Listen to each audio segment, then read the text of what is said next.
Hello students, this is your Yunus sir. This has been absolutely terrible to stay away from my workplace and stay away from you especially. I suspect you too are also missing your college and us. However, I strongly suggest you to hang in there at your home and keep yourself and your family safe. Apart from that, you should not also be unmindful of your studies. And here we teachers are bringing you some video lectures which I believe you should dig in.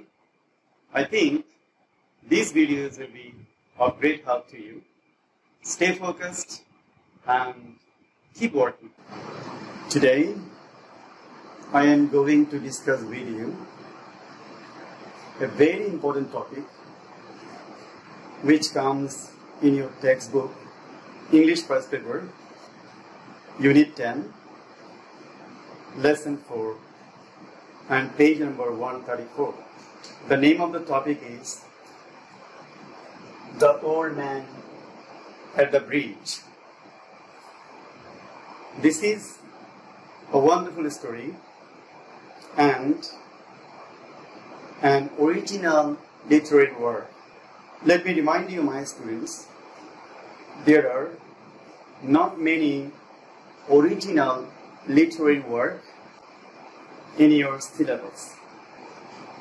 The Old Man at the Bridge is written by a great American novelist and a Nobel laureate, Ernest Hemingway. He is considered to be one of the greatest American novelists. He was a journalist as well. He was covering news of Spanish Civil War, which took place from 1936 to 1939. This is an anti-war story. It tells you about the horrors of war. It tells you that war kills everybody. It doesn't spare even the innocent civilians.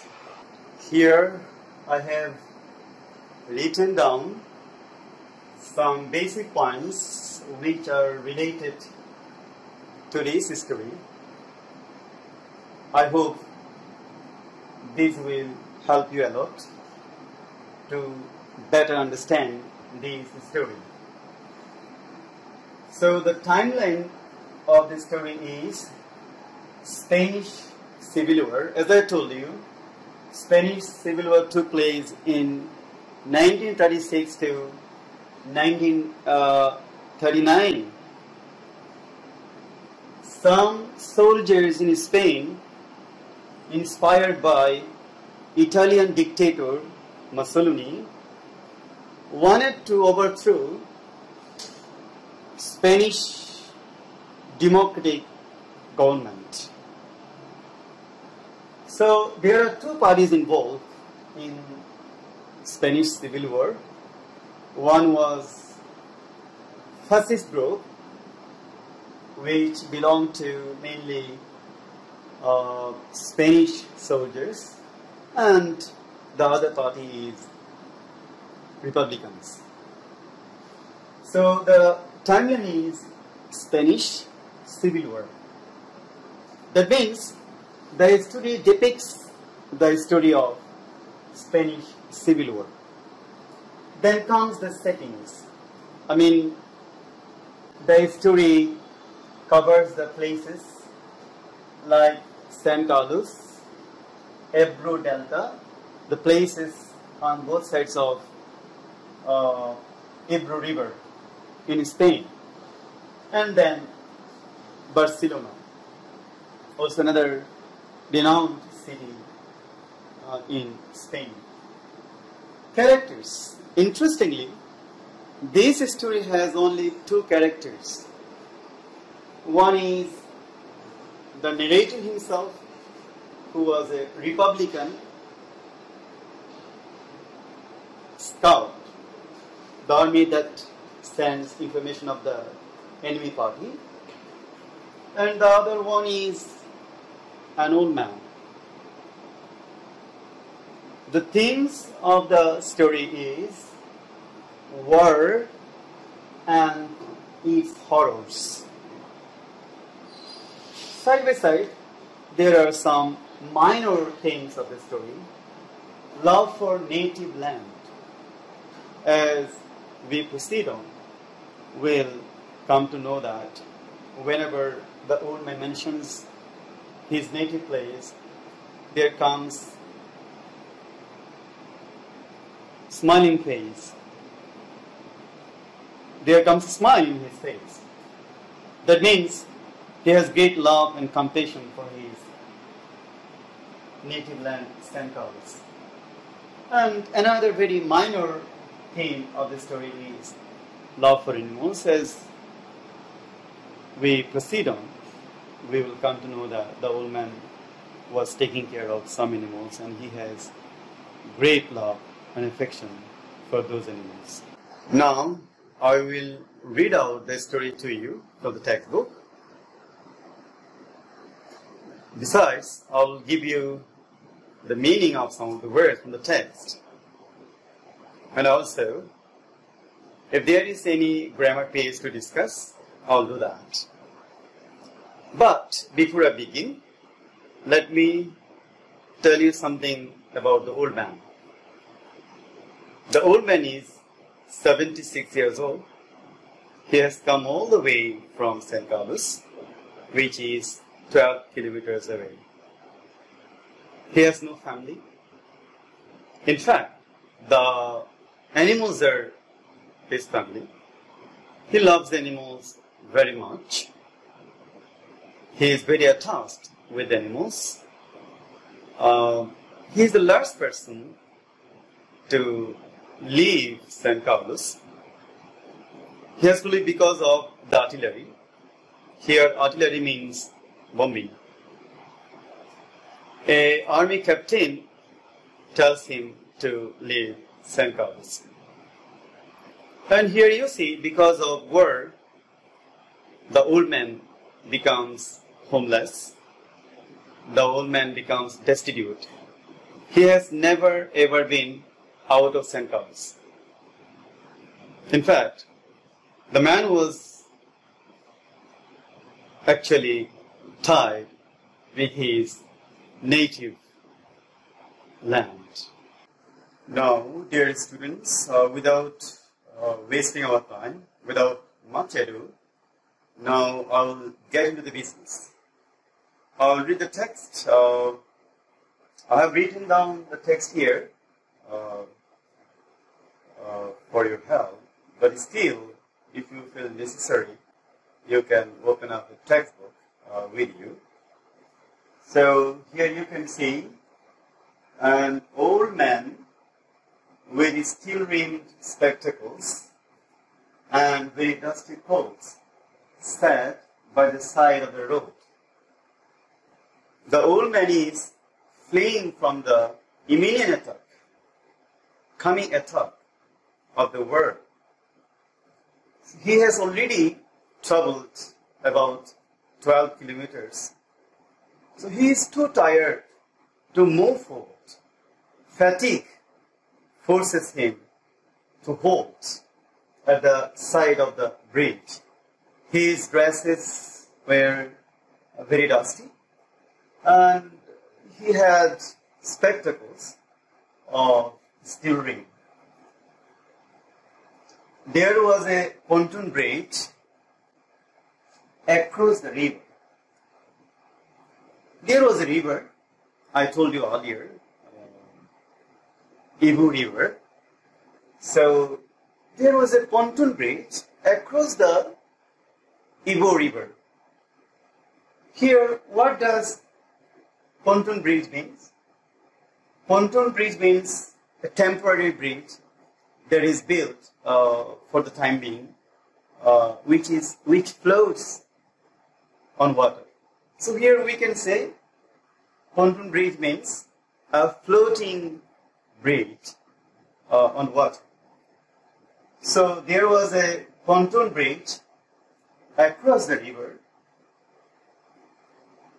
The cart, trucks, men, women, children were crossing it.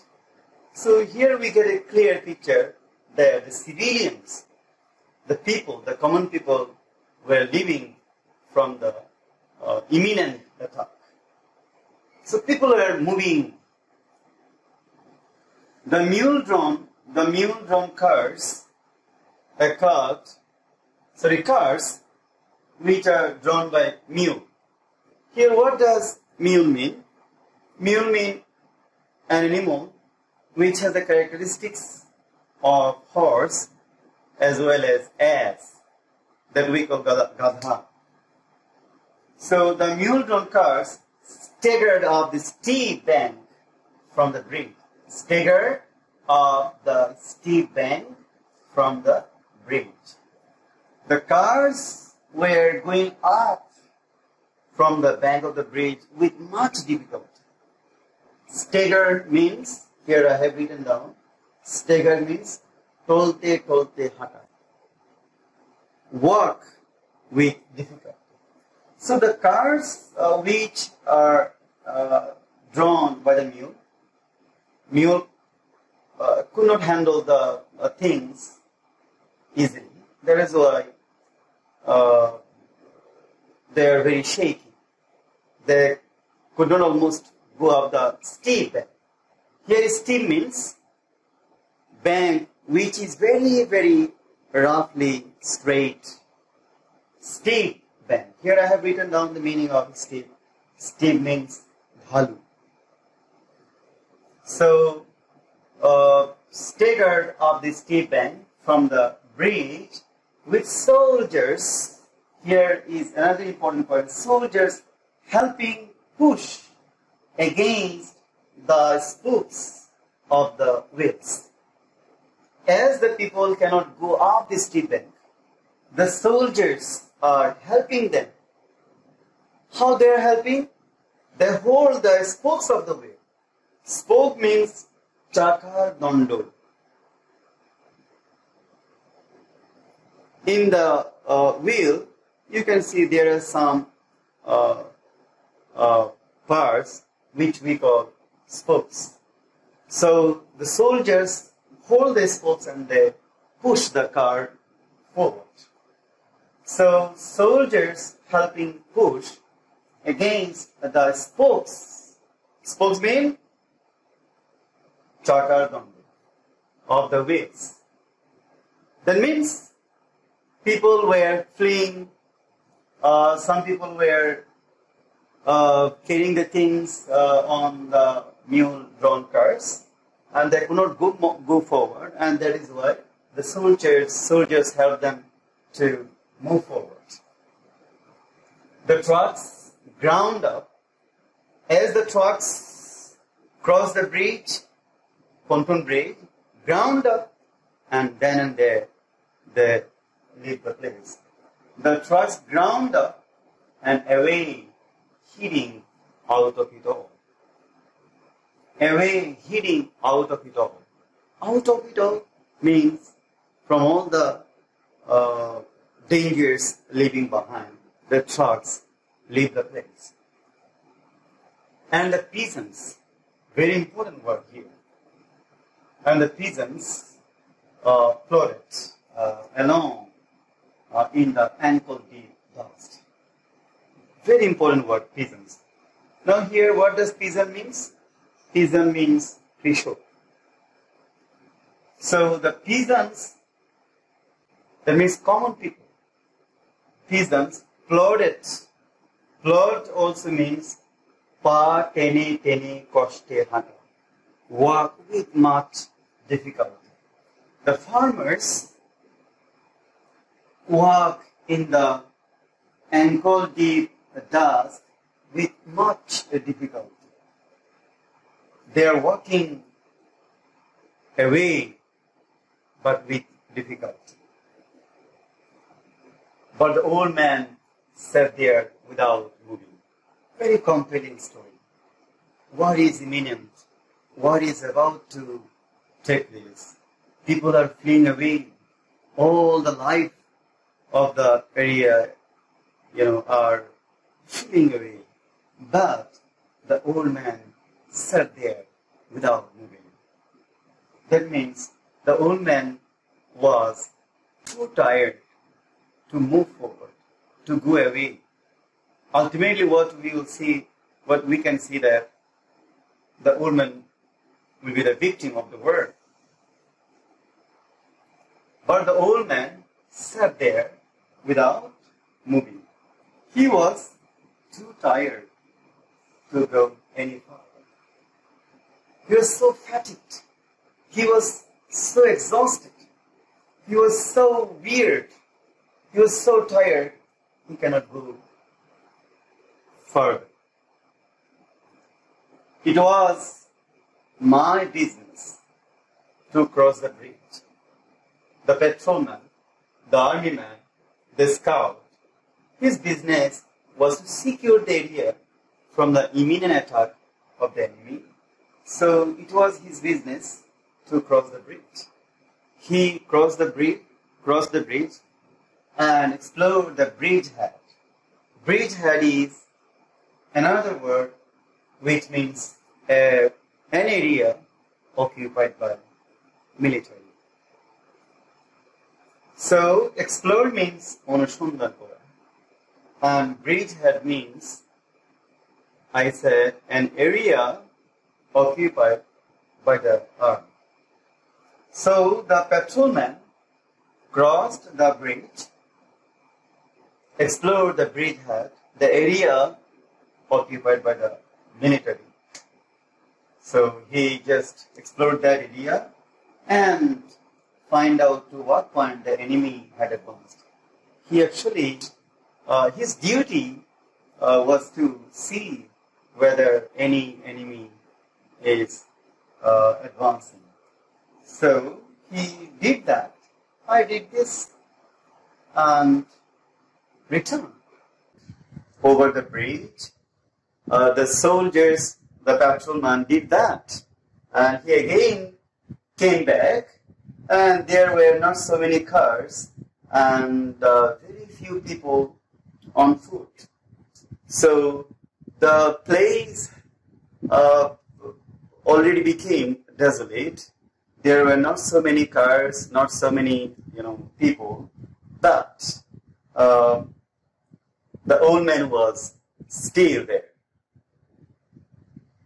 He was just stationed there. He was not moving. He was just tired and he sat there. The patrolling soldier, after having patrolled the area, he came back and he saw that the old man was still there. So he went to him and asked, "Where do you come from?" I asked. The patrolman asked the old man, where did he actually come from?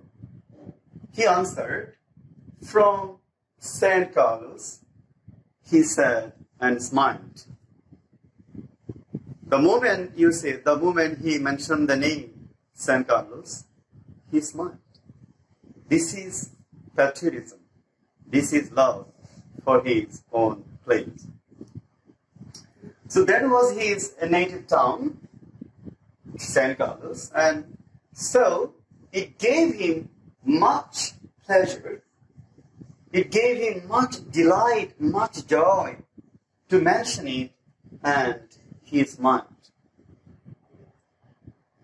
The old man has huge love for his own place, but because of work, the old man has to leave his own place. I was taking care of animals he explained. So now we all know what does the old man do.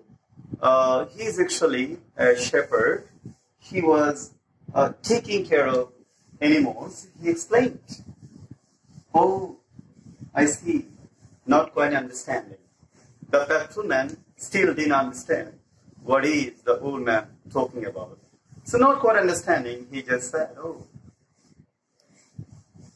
yes. The old man said, yes. I stay, you see, taking care of animals. So here is also, again and again, the old man is telling that he was taking care of animals. What does it mean?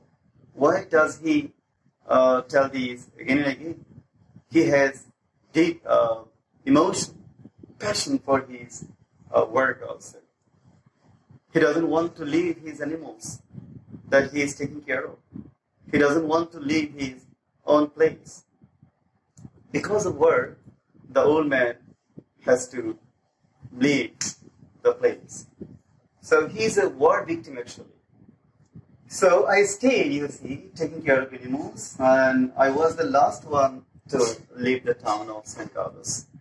The old man did not want to leave his place. Actually, all the people of his town left except the old man. Lastly, the old man also had to leave his place because of the ongoing artillery attack. Dear students, I cannot go to the whole story. My lecture doesn't approve that. I have to restrict my lecture after 30 minutes. That is why I'm leaving the rest of the story to you. You just read this, and I hope you will understand the aftermath, the consequence of what that befalls the people who are not involved with the process of war. So let's again see the words that you may find difficult in this topic. Dusty. Dusty means dhulumoy, moli. Ponton.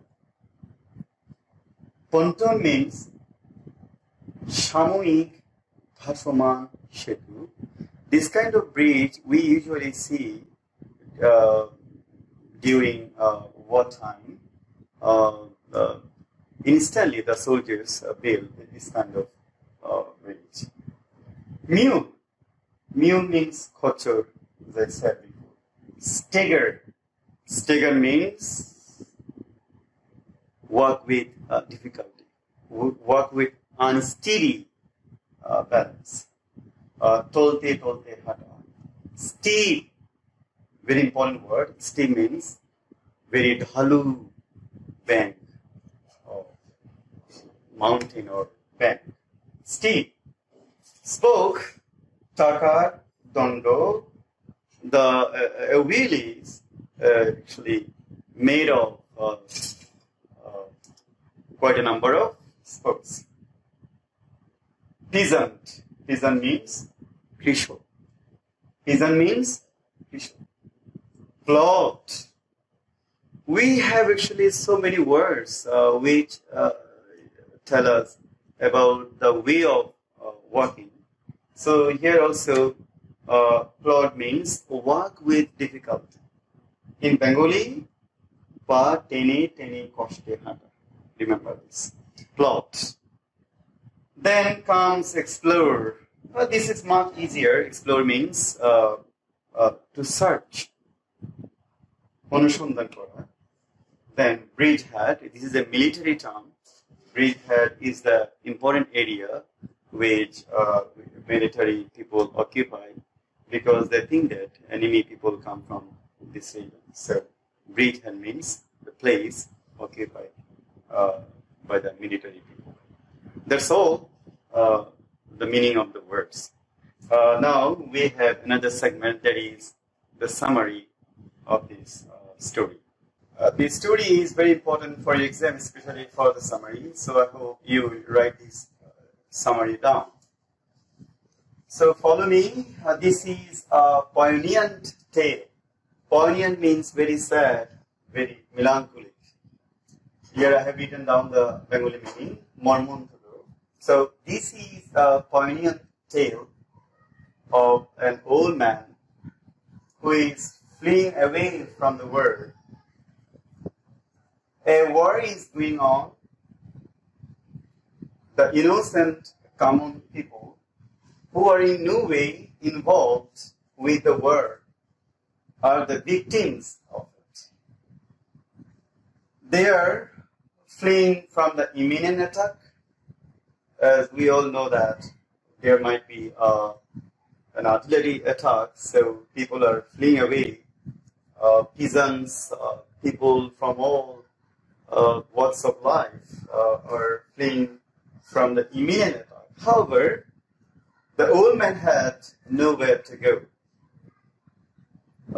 Moreover, he was too tired to go any further. Actually, he doesn't know anyone across the Ebro River. Okay, he was all alone. He has all along been in San Carlos. He has no family. The animals are only his family. So he all alone lived an isolated life. So therefore, he doesn't know anything outside the world, beyond the native place, the place he lives. So he had nowhere to go. Moreover, he was too tired to go any further. So he is stationed there by the side of the road. He might ultimately be the casualty of the war. So a war takes lot many things, as the old man cannot flee away from the war. So he might face the ultimate causality of the war. So please, you write this down. This may come to your use. And again, dear students, that's all from my class today. I hope you all will be benefited from this class. Again, I would suggest you to stay home and keep you and keep yourself and your family safe. Thank you very much.